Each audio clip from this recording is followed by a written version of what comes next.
Hola, hola, ¿cómo están? Bienvenidos al podcast Mujeres con una querida amiga, la magistrada Marisol Castañeda Pérez. Y en esta tarde de cafecito, tecito y plática estaremos hablando de mujeres que lidian con responsabilidades importantes y complejas como política, activismo y qué más que la impartición de justicia. Pero bueno, bienvenida Marisol, ¿cómo estás? Bien, Marian, muchas gracias. Gracias por permitirme comunicar sobre todo la certeza de que seguramente en este país vienen cambios importantes para la condición de todas las personas. Hoy somos más activas, somos más proactivas, sí. La sociedad nos está reconociendo como tal, pero a la vez seguimos siendo como ese eje fundamental en las familias. El papel que nosotras seguimos realizando al interior de nuestras familias, pues es fundamental y seguirá siendo fundamental para el desarrollo de todas las niñas y niños. Oye Marisol, y perdona que te interrumpa, pero ¿realmente se puede? Digo, se escucha muy lindo y muy aspiracional, pero ¿se puede? Porque si no, pues solamente estamos hablando de un país que vive bajo un discurso de esperanza. Claro que se puede. Yo te diría que yo soy un ejemplo de esto.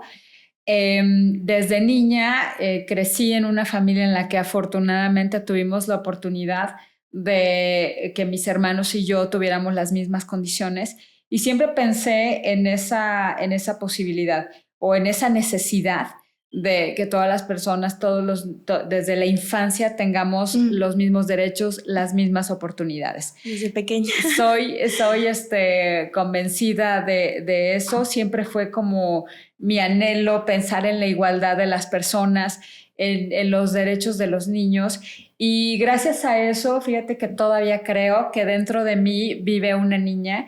Creo que todas las personas al final del día tenemos una parte de eso.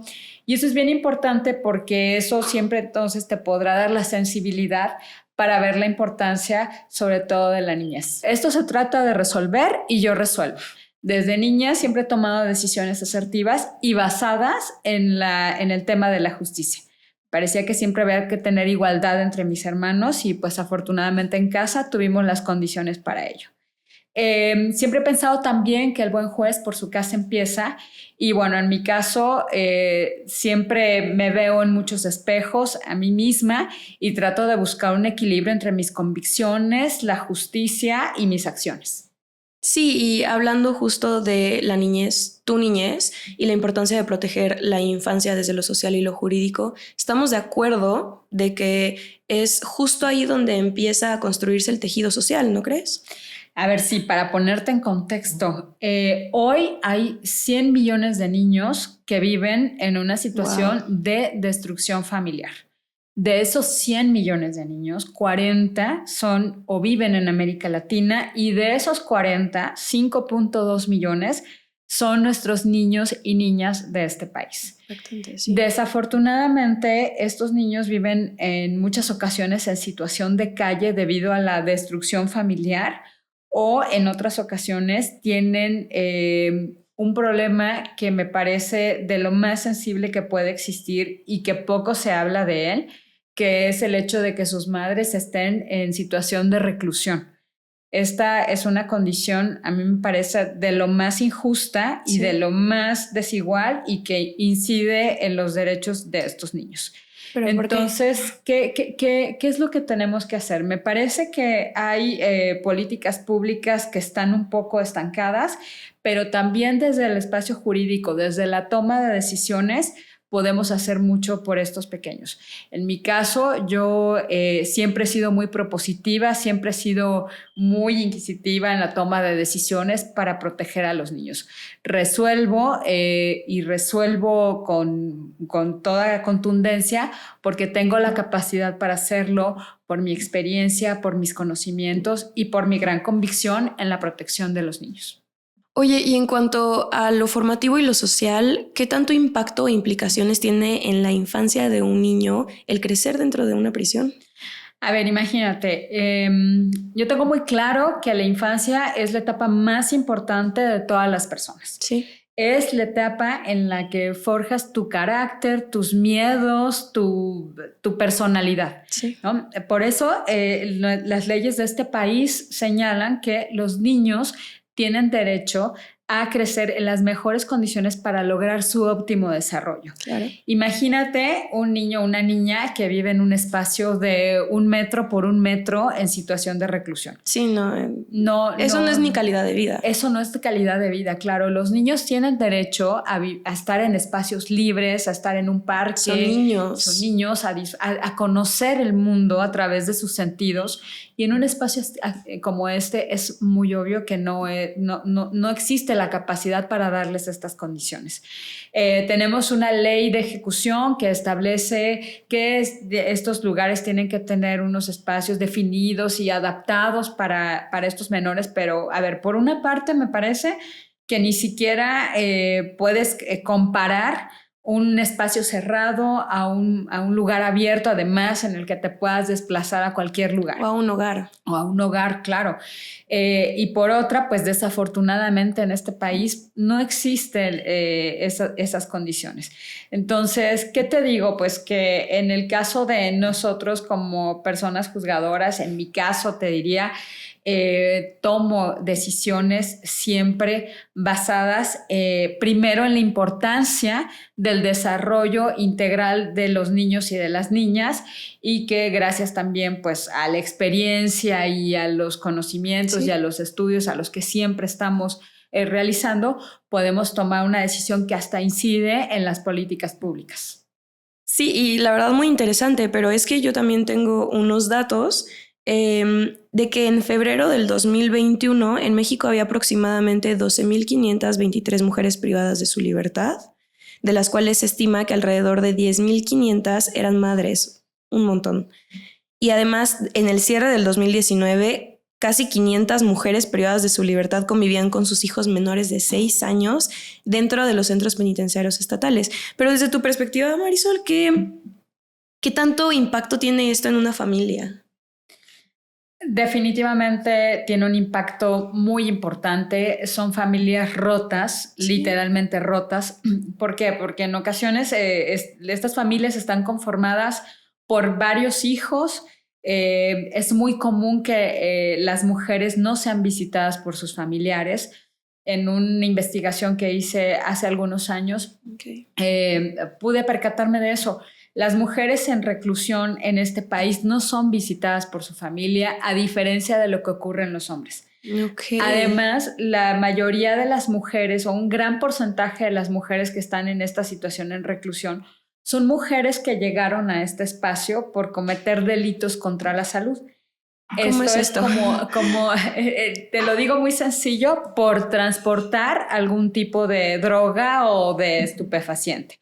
Pero no es que ellas tuvieran algo totalmente que, o sea, incluso hasta hacen por necesidad. Así o sea, ni siquiera están realmente conscientes de que, a lo mejor ni siquiera están realmente conscientes de lo impactante y de lo penado que es, sino su necesidad les gana. Así es. A ver, puede ser necesidad, o en muchas ocasiones es la solidaridad con su pareja. Porque tienen una pareja que está metida en este negocio.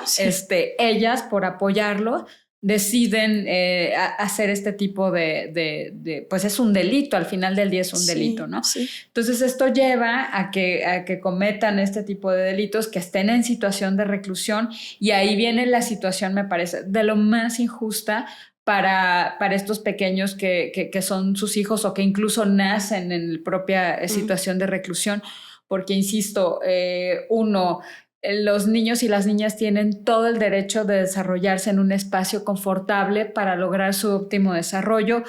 Una cárcel no es el lugar, obviamente, adecuado para ello. No. Y bueno, la otra cara de la moneda es pensar, bueno, los vas a privar de convivir con su mamá. ¿Por qué los vas a privar de convivir con su mamá? Claro. Entonces, bueno, ahí la verdad es que es un tema muy importante, muy sensible, pero que creo que nosotros desde el espacio de la impartición de justicia podemos y hacemos mucho. Oye, ¿y hay alguna historia que haya marcado, que haya impactado tu visión de atender estos casos de una manera más sensible y justa? Tenemos muchos, pero te voy a contar uno que la verdad es que a mí me encantó y que me hizo mucho reflexionar en su momento sobre la importancia de lo que nosotros hacemos acá en la impartición de justicia. Justo cuando estábamos en la pandemia, nos llegó un asunto al tribunal de una señora que acababa de tener un bebé. El bebé tenía 4 o 5 meses. Y los médicos le habían dicho que había nacido con un problema de salud que le afectaba el cerebro y que entonces necesitaba una cirugía antes de que cumpliera un año. Porque si súper poquitos meses. Muy poquito tiempo. Ajá, ese era también uno de los grandes retos. Y le decían que si no se hacía esta cirugía antes de que el bebé cumpliera un año, entonces iba a quedar de por vida con un tema de discapacidad. No. Ella va a un hospital público a buscar que le hagan la cirugía al bebé y le dicen que no, que en ese momento solamente se estaban atendiendo temas de COVID. No, es que mera pandemia. Claro, aparte. En la pandemia, pero de plano así le cerraron las puertas y le dijeron aquí no. Viene la señora con nosotros y nosotros le ordenamos al hospital que en 24 horas hiciera todo lo necesario para practicarle la cirugía a ese bebé. Entonces, la verdad es que son de los asuntos que te marcan y que te dan como esa gran satisfacción de saber que puedes hacer algo por las personas y muy en especial por los niños y niñas de este país. Ahí viene lo bonito de tu trabajo. Así es. Y no, pues sí, la verdad es que es algo muy importante, muy impactante y muy bonito. Sí, así es. Oye, Marisol, y con tanta experiencia, con toda tu trayectoria, yo quisiera saber cómo se construye esto, cómo lo logras. Se creó a través de una trayectoria que inició en la Universidad de Guanajuato, en donde estudié. Continué en el Poder Judicial del Estado y de Guanajuato y ahora en el Poder Judicial de la Federación. Tengo un espíritu muy competitivo y siempre resuelvo y doy los mejores resultados. Son 25 años ya en el Poder Judicial de la Federación en los que he pasado por todos los escaños, desde el primero hasta ser jueza de distrito y ahora magistrada de circuito, y mi gran anhelo que es ser ministra de la Suprema Corte de Justicia de la Nación, siempre con la intención y con la visión de dar lo mejor de mí y de hacer posible lo que a veces parece imposible, proteger los derechos humanos de todas las personas y entender o tratar de que todos los compañeros, todas las personas que trabajamos acá, siempre tengamos esa visión. Lo más importante para nosotros son las personas quienes vienen con nosotros a que resolvamos los problemas que tienen. Hay que verlo con una visión muy responsable, saber que lo que nosotros decidimos incide en la vida de esas personas y hay que verlo también, pienso, desde una visión como si fueras tú mismo. Si tú estuvieras en el lugar de esa persona, ¿cómo te gustaría que se resolviera ese asunto? Y no estoy hablando del sentido en el que quiero que se resuelva, todos queremos tener la razón, pero sí desde el sentido en el que me gustaría que la persona que va a tomar una decisión que además me incide en mi vida lo vea con mucha responsabilidad, lo vea con sensibilidad y que lo vea con exhaustividad, pensando que todo lo importante que es para mí la resolución de este asunto. Oye, qué bueno poder escucharlo de ti. La verdad es que creo que justamente el valor de la humildad, que es algo que yo capto muchísimo de ti, es algo muy importante justamente en nuestras autoridades. Qué bueno que lo ejerces de esa manera.